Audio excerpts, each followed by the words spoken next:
Hey, what's up guys? Psynaps here. In this video, I invited a panel of streamers, both partnered and non-partnered. This is one talk show video in a multi-video series to address the most important questions asked by streamers. If you find these videos useful, please subscribe to the channel, please like, and let me know in the comments what you think. Make sure you check the description for more links and tips for streamers. In this video, we're going to talk about computer hardware. As gamers and streamers, we spend a lot of time on our PC. We're going to talk about some of the PC parts that can help us improve our performance in the game as well as the quality of our stream.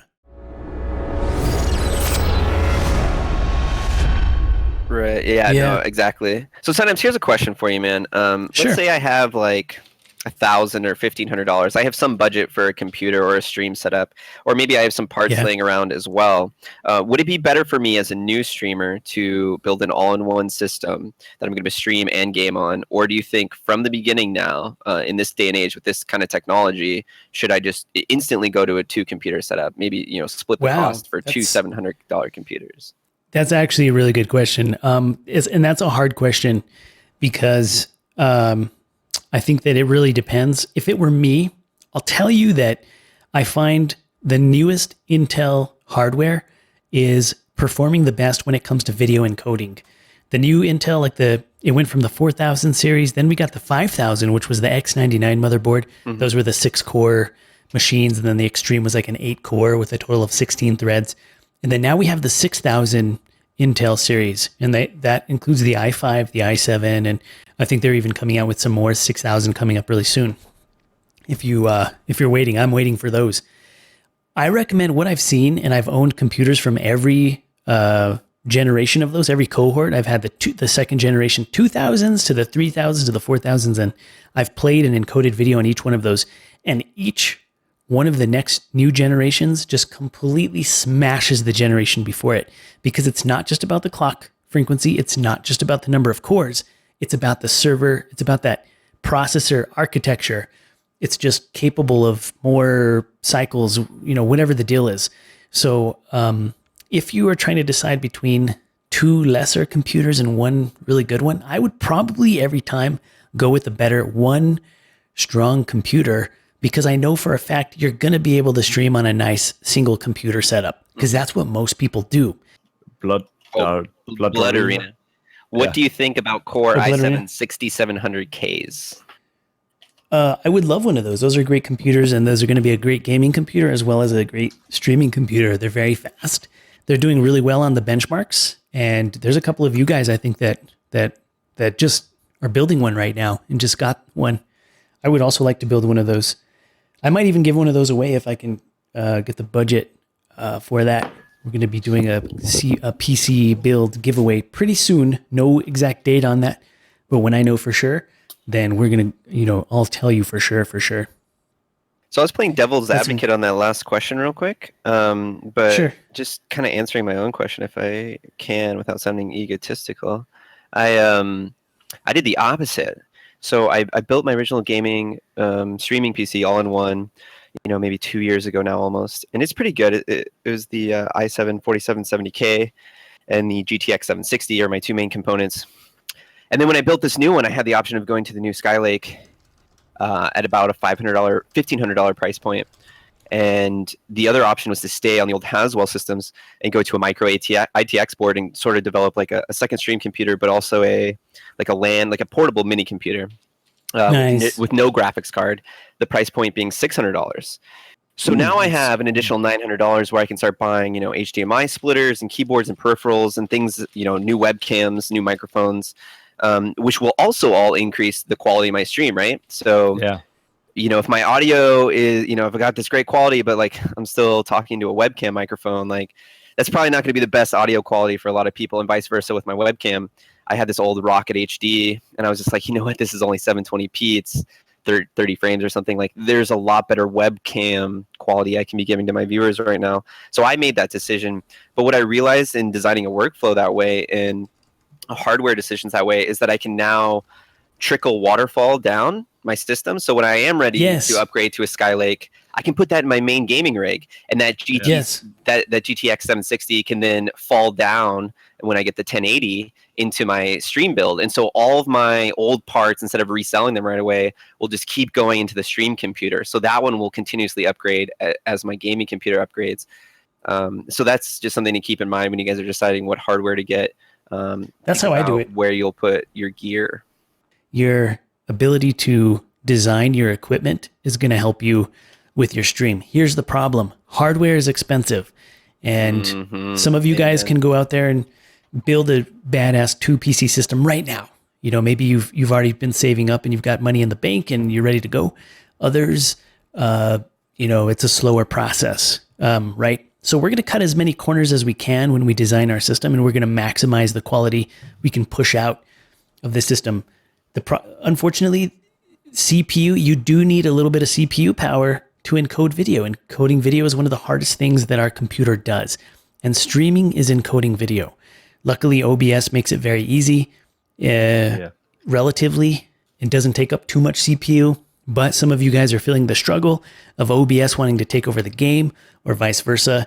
And at some point, we are such power computer users. I always say this, gamers are the most powerful computer users on earth. Oh, you fancy, huh? We are powerful. We are power users. Hottie Tom's got a great question. He says, what's the difference between a 32 and a 64-bit system? Why should I care if my computer is running 64? I'll add on to that question, too, that I think I get this question a lot, too, whenever I'm dealing with clients. They'll ask, should I be running 32 or 64-bit OBS? Should I be running 32 or 64-bit Windows?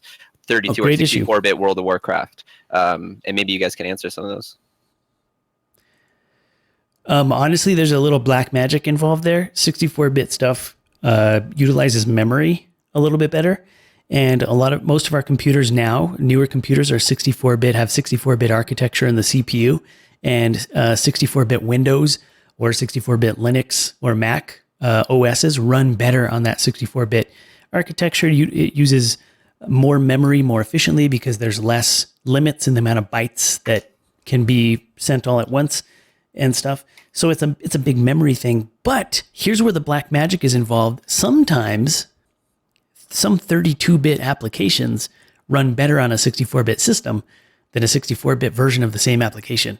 So it's probably due to the developers, the way they implement 32 and 64-bit. When it comes to OBS specifically, I know that I've had better luck with 32-bit OBS in many cases, and other people have had better luck with 64. Why should one have better luck and the other, you know, depending on what you're doing with it? I don't know the answer to that question. I wish I did, but what I can tell you is that if you're having problems with one, either the 32 or the 64-bit, try the other one. If you're using one or the other and it works, you don't need to change it. If you're using 32 and it works, it's 64. I wouldn't change. You can try it.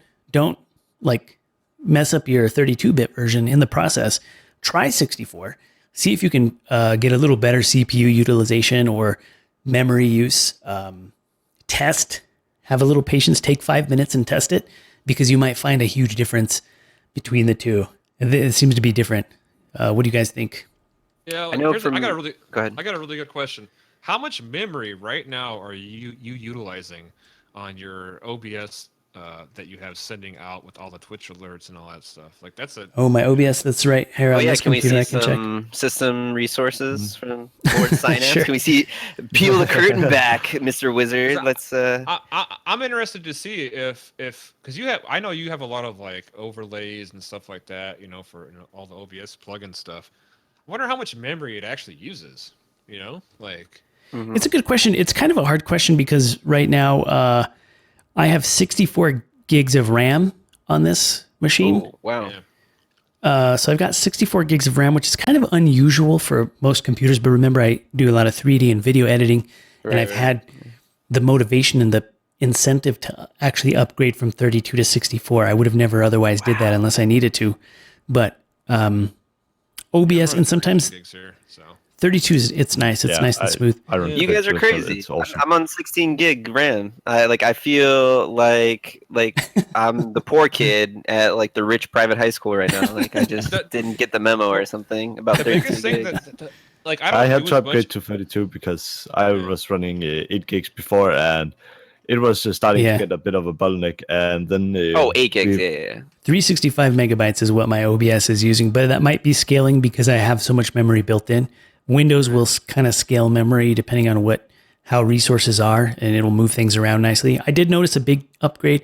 I had 8 gigs as well on my main rig at some point, and I noticed there was a huge upgrade in performance from 8 to 16. Not like huge. I'm not as big as like an SSD. SSD is the most noticeable change in the universe right now that you can upgrade to. Yeah. But it was a little smoother, and I did get some better performance out of my computer. And then I saw a little upgrade from 16 to 32 that was more related to editing and stuff. And then now 32 to 64, I don't notice any, sometimes even with 32, After Effects would fill up all the way and Windows would get a little weird. And I've seen less crashes now that I have more memory. And I think that's because Windows is a little more flexible and moving memory around the way it's supposed to. Yeah. Windows is not perfect with that kind of stuff, but it's pretty good. And the more resources you throw at something, obviously, the smoother things are going to be. Sometimes, though, I see you throw renders at your machines, Synapse, and I shudder in despair because, I only have 16 gigs, and I do some Premiere, I do some Photoshop, but sometimes you're rendering something on like AE, for example, and I'm just like, oh my God, don't do it. Don't press that button. The whole system's going to crash. I'll do it. And then it works and you're like still streaming. And I'm like, oh, and maybe it's that 64-bit, compared to, or 64 gigs compared to my 16. But I've never built a system higher than 16 using Windows 7. If I had Windows 10, I might build a 32 system just because it'll utilize a little bit better. And back to the original question, I would say a 64-bit operating system, I'd say a 64-bit OBS, and I'd say a 32-bit game is what I've found is kind of the sweet points for me. That being said, there is, like Synapse said, a 32-bit OBS sweet spot as well, especially with like capture cards, Elgato capture cards especially. 32-bit OBS, guys, and that's been a long known issue with OBS. But if you're on the new studio, you can do whatever you want. Yeah, that's a good tip. Like that. You're definitely right. But something else to keep in mind too, and this is makes things difficult when you're trying to assess the difference between processors. A lot of those assessments and benchmarks that are done are really, really good. They're based on standardized tests like encoding, like zip.zip encoding. Sometimes Handbrake is a great one because Handbrake is very much multi-threaded. Video compression just tears up CPUs. That one's great. I love it that they put that one in there. And then they'll do some game things and stuff as well. But the thing is, those tests are also very limited. Sometimes they don't always represent the processor because they don't utilize the processor. I think Handbrake out of all of them probably does. I would trust a Handbrake. Well, for what I do, video editing and stuff, it's the hardest thing I've ever seen a CPU do. Handbrake is probably the best benchmark on there that I've seen. So keep that in mind that the benchmarks... Yeah, and something else that I learned about the difference between DDR3 and DDR4. DDR4 is supposed to be way faster. Everybody's like, why won't you run your DDR4 in quad channel versus dual channel? And like just weird things that people say. It turns out that there was no scientific evidence that DDR4 was any faster than DDR3 when DDR4 was used to do like program benchmarks. The speed increase is only theoretical. So the point I'm making is sometimes the hardware has theoretical bandwidth increases that are not noticeable when you put it on an operating system because nothing can maximize those bandwidth things. Another example would be graphic card hardware, where a lot of the graphics card chips, a lot of technology, NVEC is one example. Those have been around in graphics cards for years, and only now there are announcements to make more use of them. After so many years of amazing hardware that we already paid a lot of money for, we can only use them now because people have just started making drivers and stuff that work with it. So some of those, the new Skylake stuff, is it faster for video? It is, according to those benchmarks. It is doing more because the architecture is upgraded and it's running at a high clock speed. Is it like way more?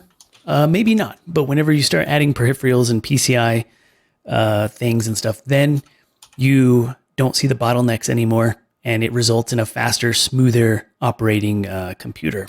Yeah, makes sense. Fun fact. I haven't tested it yet. I would love to test that. When I was doing this new computer build, I was getting some RAM for it, and I had budgeted, like $90 for RAM or something. And so I was going to pick the best RAM I could get for that price point, with the best performance.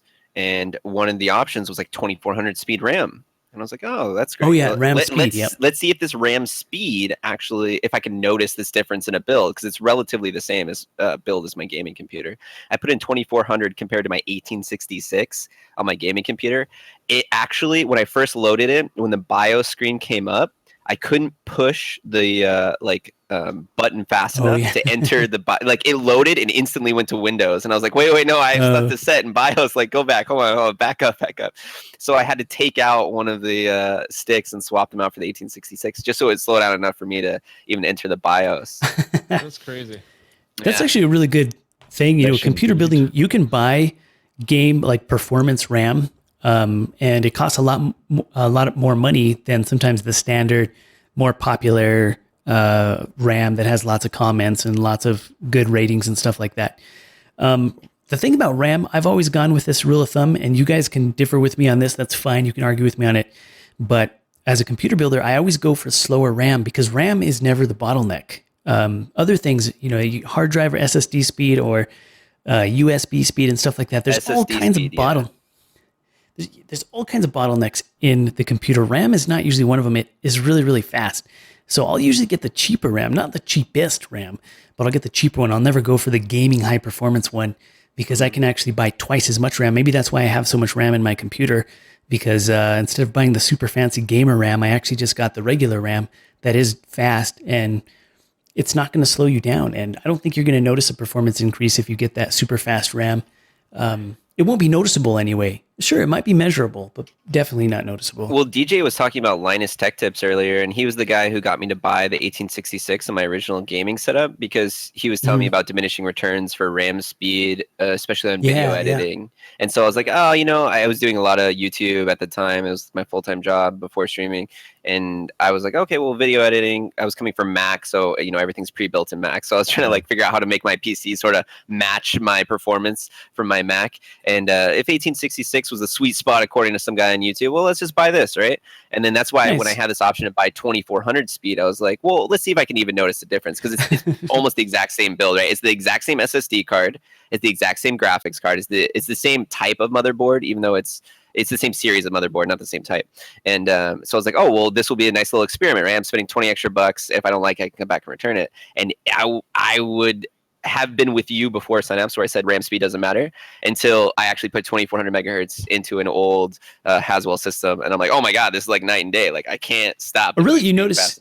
Absolutely. It writes so much faster. Load screens infinitely faster. On the exact same MOBO, the exact same hard drive, SSD 850 Evo Pro, having 2400 RAM speed compared to 1866, the load is just night and day. I mean, 3 seconds compared to like 0.1 second, but still significant difference in terms of math. Not really difference in terms of real life, because I'm sure people are probably loading off spinning hard drives right now going like 3 seconds, I hate you. But yeah, it's noticeable. It does make it faster. You said you're running 2400 megahertz? Yeah. That's a good point, because like we're getting the amount of data that we are using is getting a lot more. So I think that if you are going to notice a difference in RAM, it's probably when you have your SSDs and you've got everything else high performance in your system. Now you're able to dump larger amounts of data back and forth. And now RAM maybe is becoming a bottleneck. I wish there were a really easy way to test that. I think it has to be this sort of computer setup, right? Because I have a game like World of Warcraft where there's large data files. Like the world files in World of Warcraft are very large. They're gigabytes at times. So my SSD can throw that out at 10 gigabytes per second or something like that, right? 6 or something, I think is what the SATA speed is. And so the RAM will then become the bottleneck in terms of like load times for my game, which affects me, but it also affects my viewers to some extent. I've seen lots of streams where people are, they're on a budget build, on like an i5 build or something, an old Haswell build, and they have a spinning mechanical HD 7200. And yeah, their load times are like sometimes, 30, 45 seconds between games. And you're that one guy who has the budget build, right? Because there's 9 people who get out of the game, and there's one guy who's still in the loading screen, and he's like, yeah, I'm coming, guys. It's like, no, you're not. Like, sure. Upgrade in your stuff, FPS games, that's a big deal because people are spawn camping. So your ability to get spawned and get on your feet is going to make a huge difference in your performance in the game. Here's the thing about RAM. I don't think that RAM makes it faster. What I think is that not enough RAM makes it slower. You see what I mean? Do you suggest that people buy as much memory as they can afford? You know, is that like a good thing to do? My suggestion is it depends on what you're doing. And a lot of people are going to argue about this. There's still people on Reddit and still computer builders out there that are saying, oh, 8 gigs of RAM is fine. It's plenty. And the fact is, yes, you can run. We're not calling out Giga. We're not calling anybody out here. Lots of you guys have 8, and I know. But some people will fight and they will become upset. And they'll say, you don't need 16. That's a waste. But we know that I know that 16 is actually a pretty good performance increase after 8 because I tried it. So what I recommend for a gaming computer is to try to get to 16, try your hardest. If you got to start with 8, then whatever, you've got a few slots in there. You can expand to 16 when you're ready, or even 32. One little tip that I'll give you is that don't buy the 2 gigabyte or the 4 gigabyte chips. So sometimes you can get, you have 4 slots, right? In a standard motherboard, or you have 8 slots if you have the newer motherboards, or if you have the X99. So if you put 4 sticks of 4 gigabyte RAMs in there, you can only get up to 16 and you can't get up to 32. So be careful with that. If you have intentions of going up to 32, if you edit videos, go with the 8 gig chips. They're slightly more expensive, but if you get 2 8s, you can run 16 gigs in dual channel mode. And the difference between dual channel and quad channel mode, it's measurable on a graph in terms of theoretical speed, but it's not going to be measurable in terms of software or gaming benchmarks. Dual channel and quad channel just don't make a difference when it comes to games, at least based on the data that I've researched and observed. 16 gigs in quad channel is going to be better than 16 gigs in dual channel. That's a theoretical argument, not a practical one. So I would set yourself up for use the 8 chips. Yeah. I would never think to go quad channel 16. That's funny that's better theoretically, though.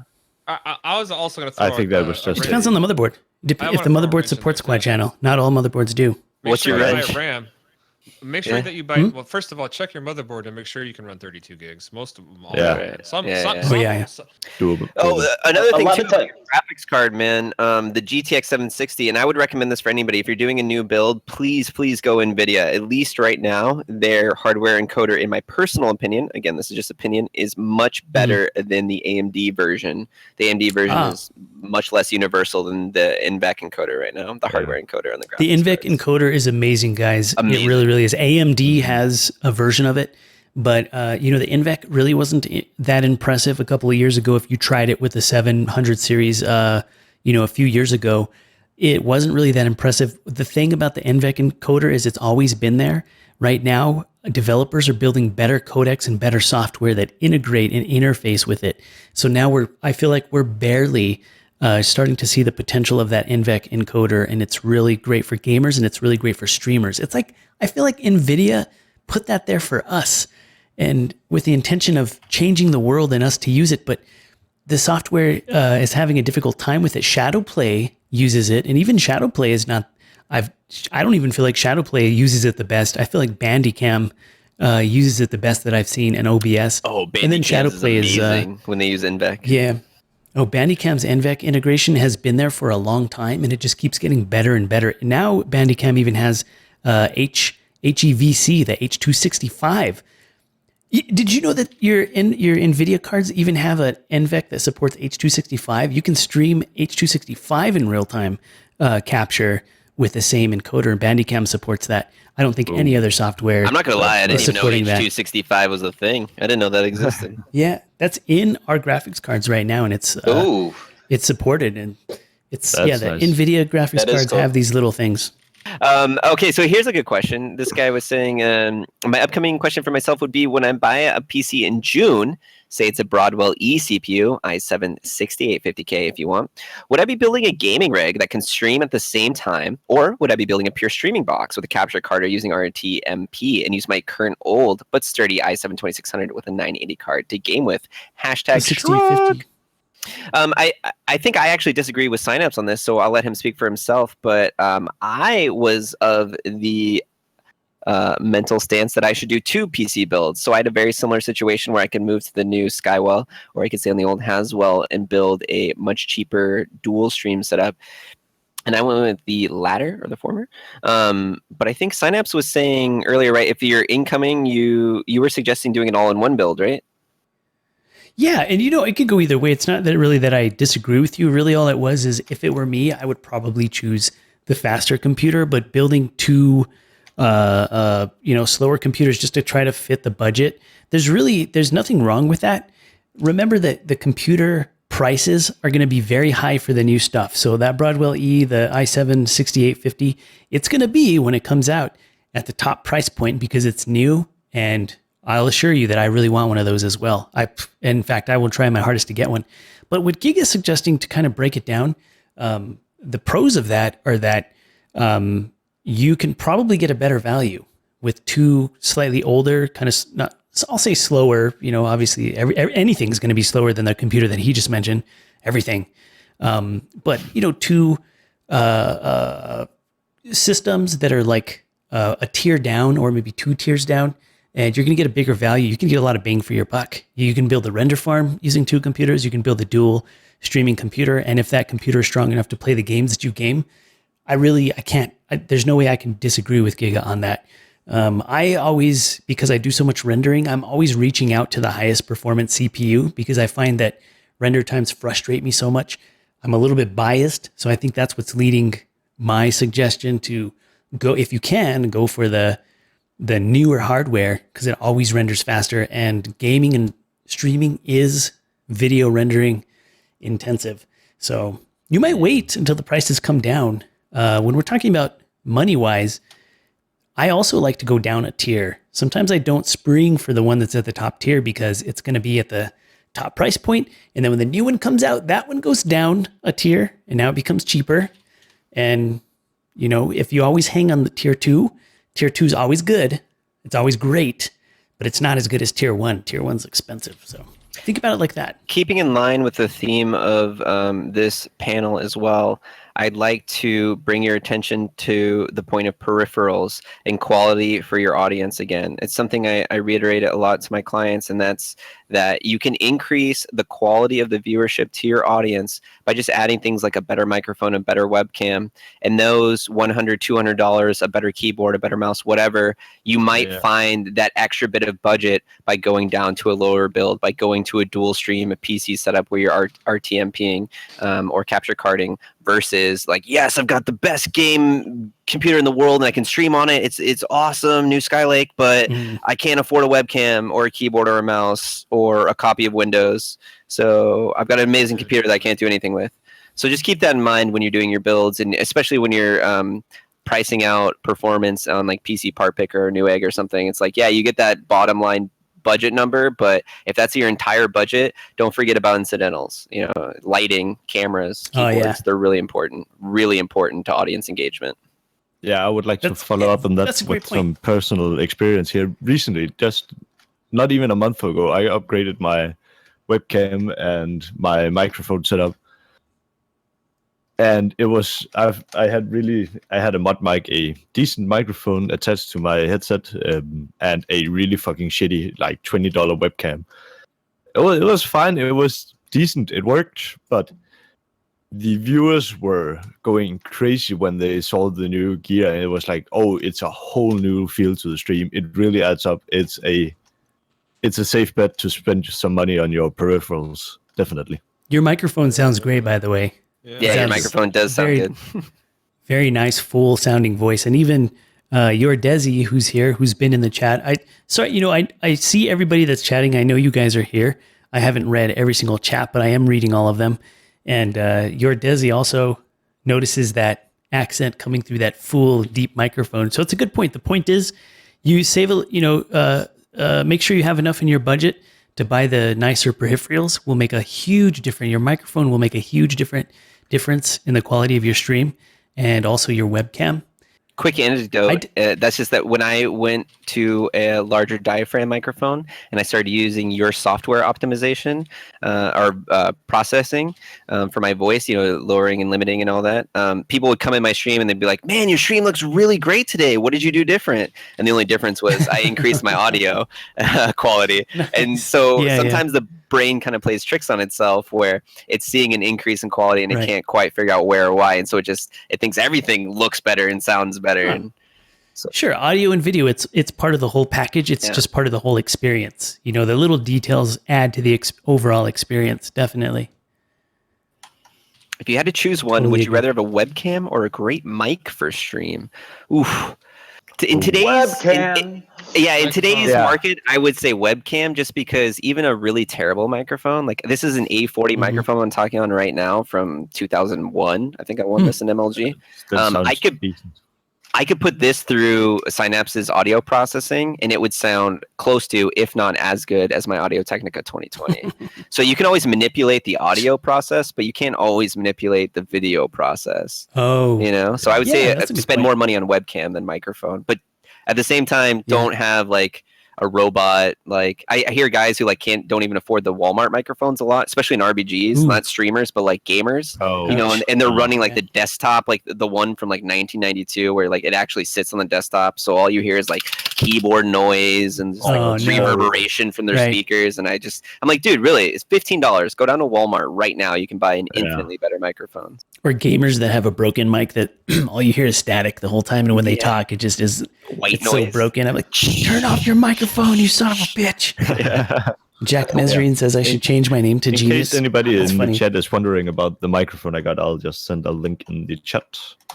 Oh yeah, totally. Also, when you guys are installing your motherboards, here's an important thing. If you're using onboard audio on your motherboard, keep in mind that a lot of motherboards have audio gain boosters that are hardwired in, and sometimes people just flip that switch when they're doing installations, and so they have like a plus 20 gain on their microphone for the rest of their computer's life. And it sounds terrible. So really read your Mobo manuals or your sound card manuals if you guys have them. Please read the manuals. That's good. That's really good advice. I've been using a Sound Blaster sound card. That's what I use right now for my audio, but I do have onboard, and I mean, I use the onboard on my other computers, but I'm using a sound card, and some people will say sound cards are useless. They don't do anything. Onboard sound does everything you need. To be completely honest, I am most of the time not satisfied with the firmware that comes built in to the onboard stuff. I kind of like creative stuff. I feel like, first of all, it's a lot stronger audio. If you have a custom audio system, like you've got an audio mixer and stuff like that, you get a much better signal into that with an external graphics card, external audio card, I'm sorry, or a dedicated audio card. So I'm just going to say that, and I'm going to give a disclaimer and say they're not needed, but they do have some pretty strong advantages if you really want to tweak some of those parameters. I'm very happy with my Sound Blaster. It's an internal one. I think it's Mobo versus Mobo based too. I know my MSI motherboard on my gaming rig, the built-in audio, not of the same caliber as my brand new streaming PC with a completely different chipset. It's still integrated audio, and the one on my streaming PC, godlike. The one on my old MSI, like I definitely need a sound card. And so sometimes people will say, the sound cards don't do anything. Well, it depends on your motherboard. You need to know what I had a gigabit motherboard that had nice onboard audio, and my MSI doesn't have that great of onboard audio. Gigabit's my new streaming Mobo. It's so good. My MSI one blows. Yeah. I don't know. I like MSI, don't get me wrong, but the gigabits are really good. Yeah, Gigabit has great onboard audio for sure. All right, guys, that's it for this video. If you found this video useful, please subscribe to the channel. Please like the video and let me know in the comments what you think. For more information on configuring your stream, be sure to check the description for a link. Good luck and have fun.